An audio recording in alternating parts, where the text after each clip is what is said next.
Good afternoon and welcome to Finding the Plot Musings. Yes, musings. As you may have gathered from the title, I'm not actually looking at a particular game today. More, I'm musing about a particular topic.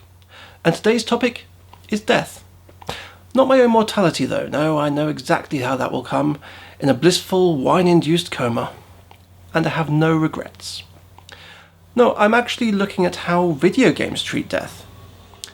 And I'm wondering because, well, at least once a year it seems, the wider gaming press ignite the age-old debate about whether video games can, or indeed are, art.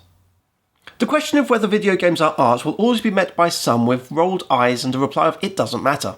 That's a fair point, of course. Games are meant to be played, and as Tale of Tales' Michael Salmon and Aurea Harvey told me in an interview, they are inherently immature. Yet at the same time, it's an important question, not just to give the pretentious something on which to pontificate, but also because censors and governments the world over largely regard games as being toys for children.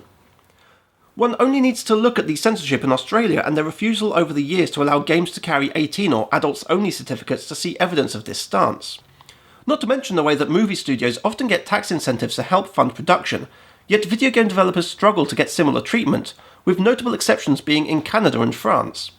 Video games simply aren't considered to be a worthy industry or pursuit because, in the minds of many, they lack artistic credentials. One way to change this view is to tackle difficult and mature subjects, and to do so in a measured and responsible way. A particular bugbear of the video game opponent is how games present death, from the rampant killings in Grand Theft Auto to the gornography of Mortal Kombat and Manhunt. Gaming is seen rightly or wrongly as a desensitizing tool that compels players to view people as disposable targets, and this argument only gains momentum as games become more and more immersive and the graphics become more realistic. And with virtual reality on the horizon, I expect that this argument will return in force. Developers need to prove that games can be more than just a conveyor belt of human targets, if only to grant them the same freedom and perks as other artistic industries. Government-approved tax breaks mean cheaper production costs, freeing the developer of the shackles of commercially safe and boring sequels and licenses. It means they can experiment and just create more games, and that can only be seen as a good thing. Thankfully, developers are stepping up and working towards better storytelling and emotional connection. The indie developer Tale of Tales bases its output on emotional resonance. Quantic Dream, Team Eco, and even as strange as it may sound, Rockstar, all put forth games that try to offer emotional depth and treat death with reverence, even if their approaches are wildly different. The challenge these developers face is that games have always treated death as a game mechanic. You kill the enemy, or you perish. It's understandable that this is how games work, but with the technology available to tell a deep story, death has become a storytelling tool with which to shock the player. The mission No Russian in Modern Warfare 2 is a classic example. The murder of civilians is a major point in the story and was intended to shock and upset players. Yet the game is also based around mowing down enemy soldiers without a care in the world.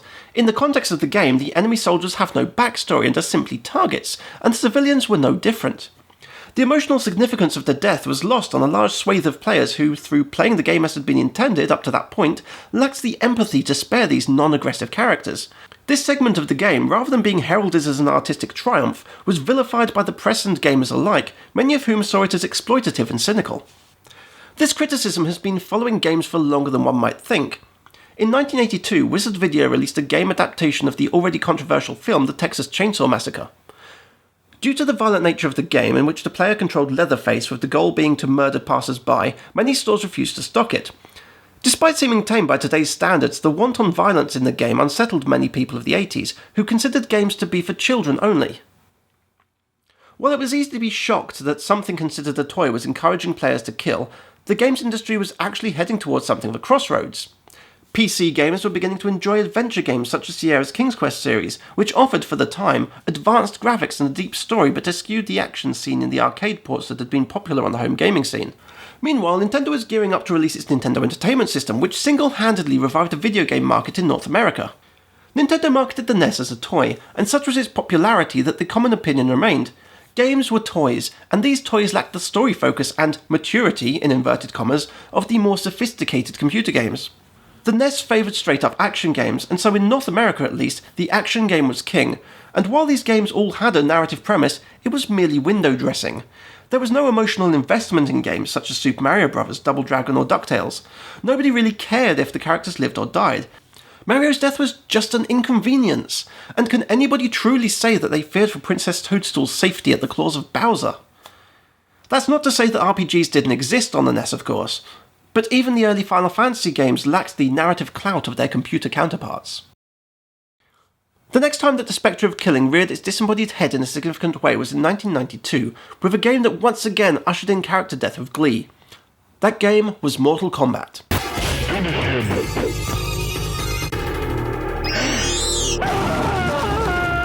Sonya wins. Flawless fatality. Mortal Kombat needs some introduction, especially as the 10th installment of the series, which is little more than slapstick comedy, recently saw release. Once again, parents and newspapers reacted poorly to the idea that games were teaching our children to kill, though all this free press served no purpose other than to bring even more coins to the already popular arcade machine. Kids relish their victory and their bloody choice. Should they pull out their opponent's heart? Or simply rip his head off just to see his spinal cord dangle in a pool of blood? How do you feel about cutting his head off?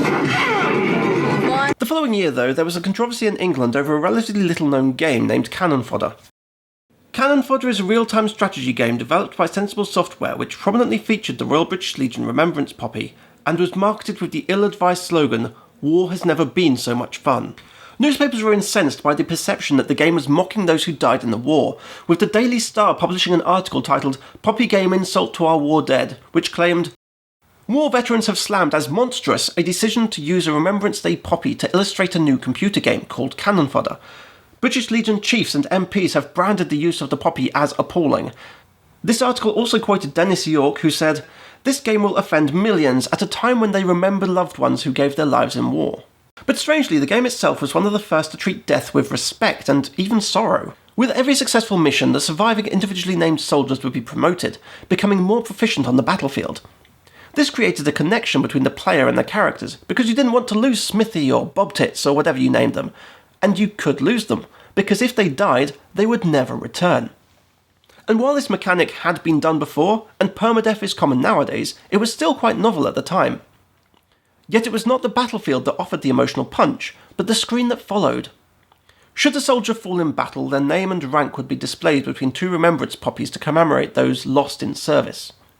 And while the use of the poppy was not without its controversy, the episode did prompt Stuart Campbell, former writer for Amiga Power, to write, "The facts here are that Cannon Fodder was, in the admittedly narrow surroundings of the world of computer games, probably the most sensitive addressing of the issue of war ever seen. From the individually named soldiers in the graves, and the roll call of the fallen after every level, to the poignant connotations of the title itself, it's in fact, ironically, the only game that I can ever recall to treat its protagonists as anything other than cannon fodder. That no one bothered to notice that, even with the assistance of the instruction manual, is perhaps the saddest and certainly the most infuriating aspect of the entire episode." Of course, when discussing this subject, there is one game that is something of an elephant in the room. A game that has done more to make players care and cry than any other, at least with my generation. And that game is Call of Duty Advanced Warfare.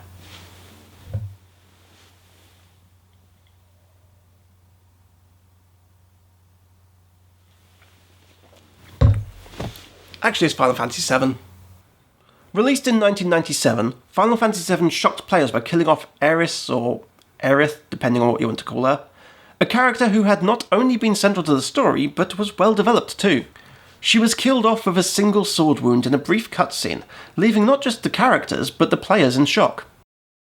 These shockwaves led to desperate gamers trying to find ways to bring her back, refusing to believe that she was really gone. Of course, Final Fantasy had killed off characters before, but never in such a cinematic and heart-wrenching way. Final Fantasy VII showed the world what the new cinematic age of 32-bit gaming was capable of, and yet it also exhibits the greatest limitation of this storytelling method. It is linear, and plays to the strengths of cinema, with predetermined camera angles and a fixed script with a specific outcome and no interactivity, something that is the very antithesis of what video game is supposed to be. There is a disconnect between the game itself, where players can get shot, stabbed, blown up and always get revived, and the emotional, the story aspect of the game, where a single stab wound will kill a character. This is an issue that has become increasingly distracting in the more recent games that have tried to wrench emotional investment from the player. Take Grand Theft Auto 4 and LA Noire for example. In GTA you can date as many women as you want, even kill them if you must, but the game's non-interactive portions railroad you towards a single love interest, and should she or Roman die, you're expected to care. even if you were a womanizer who never interacted with these supposedly important characters outside of storytelling mandates. Meanwhile, L.A. Noire's story and investigations offered a powerful emotional punch during the interactive conversations with the family and friends of the deceased. It occasionally felt mean pressing for answers when somebody was clearly distressed, and I'm sure more than one player has refused to pursue a line of questioning that seemed outright cruel. And yet Cole's own death and personal mistakes were entirely out of your hands. It was as if the playable character was someone entirely different to the one portrayed in the story. Interestingly, over the past few years, developers have tried to find ways to make you care more for their characters, and to also offer more interactivity in the decisions. BioShock removed the penalty for failing at the game, with the theory that if you weren't afraid of being killed, you would immerse yourself in the game's world, thus ensuring that when the game offered the choice of whether to harvest, that is, kill, or to save the childlike little sisters, you would feel like it was a real life-or-death decision, loaded with emotion. And for some, it worked. Forums are rife with players who cannot bring themselves to kill them, and others who are full of regret after they harvested and saw the fallout of their actions later in the game. However, for some players, the choice was based purely on the gameplay benefits of one choice or the other, and so the issue here is that gamers play games like games. By making it very clear that the player has two choices and two sets of rewards, the average player will gravitate towards their preferred gameplay reward. So how does a game make a truly effective emotional impact? For me, it's by not signposting it as a choice, or with rewards. One of the more effective attempts at interactive, weighty choice came in Bethesda's 2008 hit Fallout 3. No, I'm not talking about Megaton. Actually, it's something that comes later in the game, as part of a side quest. There is a hotel called Tenpenny Tower which is filled with rich people who hate the ghouls, people who have become somewhat zombified by the radiation. Those living in Tenpenny Tower are prejudiced against the ghouls, and easy to hate because of it. Later on, you meet the ghouls who want to live in the hotel, and they put forth a depressing story about how they've been shunned and long to live in the tower. I had three choices: to do the bidding of the horrible humans and exterminate the ghouls, something that I found distasteful. I could help the ghouls. Or I could have just refused to do anything. I had, however, come to feel for the ghouls, and to dislike the bigoted inhabitants of Tenpenny Tower. I wanted to put one over on them, so I decided to help. For some reason I expected that the people would be cross, but learn to put their differences aside and live in harmony. What happened instead was slaughter. The people were murdered by the ghouls, their paradise ruined, and in that moment I felt a deep tug of sorrow. The people hadn't been bigoted, they were right. The ghouls were evil and could not be trusted.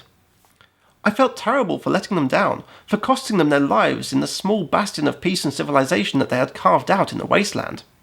I hunted down every ghoul in that hotel, and I killed each one. It didn't feel good, but it felt justified. You see, through effective scripting and presenting a meaningful set of choices, Bethesda made the deaths of the innocent in that hotel feel profoundly touching to me. Because I could have just ignored the quest. I could have just let them be, and the game would have continued without any problem. But I made the choice to help the ghouls.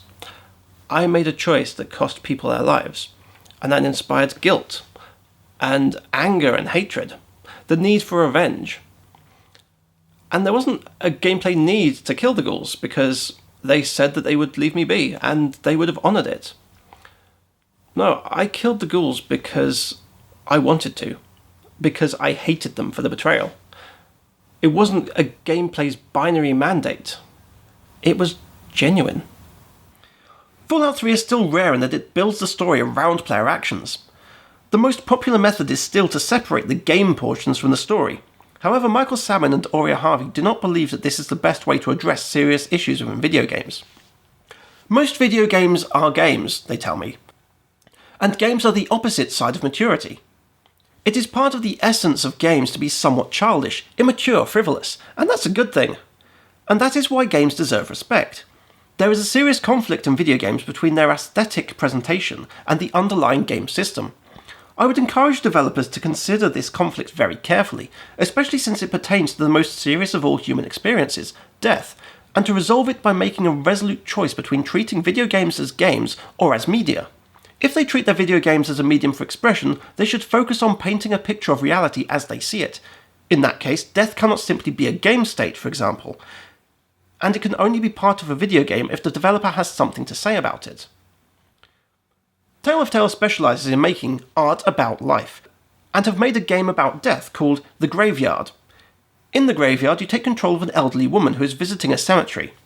As you navigate down the path towards a bench, she begins to slow, showing that the exertion is taking its toll on her. She struggles to the bench and sits down, where the camera angles changes and a song plays. When you deem it time, you can make her leave the graveyard, and that's it. Unless you've paid for the game, in which case, she may die. Peacefully. Salmon and Harvey explain this decision. We wanted to portray the old woman visiting a cemetery, and old people are more likely to die. We liked the idea of showing a natural death of old age in a medium that usually only shows death by accident, disease or murder. After all, this is the kind of death that most people experience. What is interesting about the graveyard is how peaceful it is. This is not a game where zombies attack or anything much happens. It encourages reflection on life, death and yourself, much as with a visit to a real graveyard. Should the woman die, it's genuinely moving, and yet at the same time a relief, perhaps because she seems so lonely and in pain. Of course, some will view it as an entirely pointless, barely interactive experience, more explosive, brainless, bombastic games on the market. Clearly the games industry is at another crossroads, as Tale of Tales doesn't class their experiences as games, and they certainly don't fit the normal notions of what a game is. They are based around creating a certain feeling or stirring emotions, and that's their sole purpose. Meanwhile, the traditional games are placing their emotionally resonant scenes within story sections that aren't interactive, or they cordon them off in binary choices with a big sign saying, care about this choice and these people. The main game portions are still as carefree as ever. It's as if the player is only ever encouraged to fear for and care for somebody's life if there's black bars at the top and bottom of the screen. However, I do feel that there is one traditional game that succeeds in having a powerful message about life and death. That game is Shadow of the Colossus. Shadow of the Colossus boasts a near wordless story in which a man must defeat the Colossi to bring his girlfriend back from the dead. However, the Colossi aren't aggressive, but instead peacefully roam the world. The battle only begins when you choose to attack them, and their attacks are only in self-defense. There's a sense of pain every time one of these benign, beautiful beasts dies in this lonely wilderness.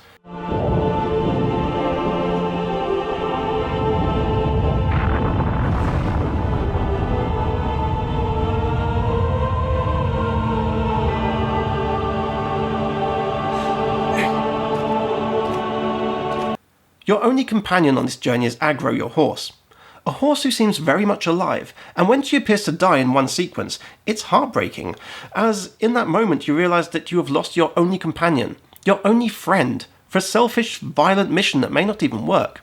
The whole game is laced with melancholy, but once again, like in Fallout 3, you can choose to never fight them.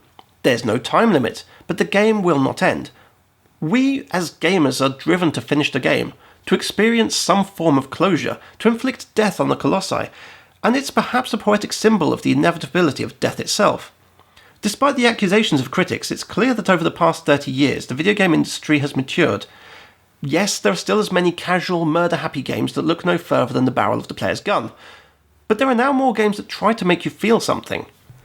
Technology has allowed developers to tell stories the way they would not have been able to tell it in the past, and has opened up all manner of interactive options to place the choice in the player's hands, inspiring a connection with the characters and their lives, even if the emotionally significant aspects of the game still take place within cinematic scenes.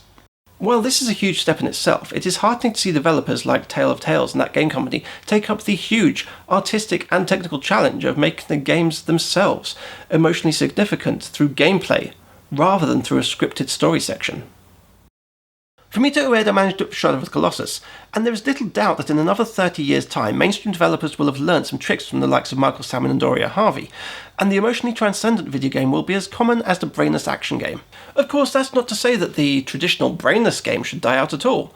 No, it's more that the work of these developers will help pave the way for games to thrive as both a form of art and also legitimate business. And as somebody who loves games, isn't that something that we should all look forward to? Or perhaps I've been talking bollocks this whole time.